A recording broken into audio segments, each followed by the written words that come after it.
સુરતને તો સુરતમાં ખુલ્લી ગટરમાં ખાબકી રિક્ષા શહેરના કીમ પૂર્વ વિભાગની આ ઘટના છે। શ્વાનને બચાવવા જતા રિક્ષા ગટરમાં ખાબકી રિક્ષા ચાલકનો સદનસીબે બચાવ થયો છે।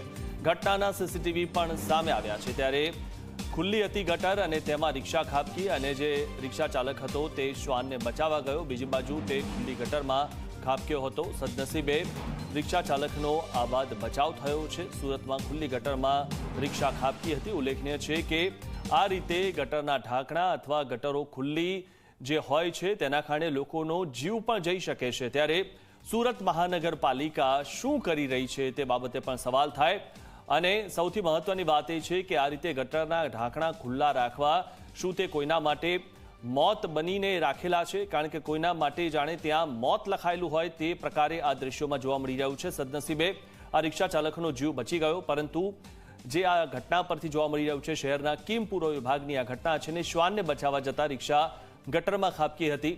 રિક્ષા ચાલકનો સદનસીબે બચાવ થયો છે અને આ ઘટનાના સીસીટીવી સામે આવ્યા છે। આ વિશે વધુ માહિતી મેળવી અમારા સંવાદદાતા સંદીપ પાસેથી। સંદીપ, આ જે રીતે રિક્ષા ચાલક જે છે તેનો તો જીવ બચી ગયો, પરંતુ જે રિક્ષા ગટરમાં ખાબકી હતી, આવી રીતે રસ્તાની વચ્ચે ગટરો ખુલ્લી છે, સુરત મહાનગરપાલિકા શું કરી રહી છે? જી બિલકુલ, ખાસ કરીને વાત કરવામાં આવે તો છેલ્લા ઘણા સમયથી આ જે મુખ્ય ગટર છે તેમાં અવારનવાર રિક્ષાઓ ખોટકાતી રહી છે। મહત્વનું છે કે આ રિક્ષા સ્ટેન્ડ નજીક જ ખુલ્લી ગટરો આવેલી છે। રિક્ષા ચાલકો પણ ખૂબ જ બેદરકાર બનીને રિક્ષા હંકારતા હોય છે, તેના કારણે અવારનવાર અકસ્માત સર્જાતા રહે છે।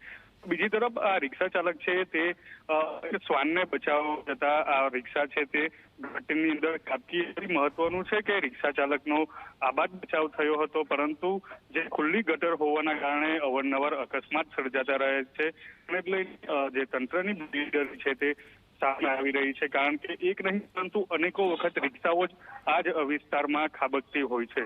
જી જી, આભાર સંદીપ માહિતી આપવા બદલ।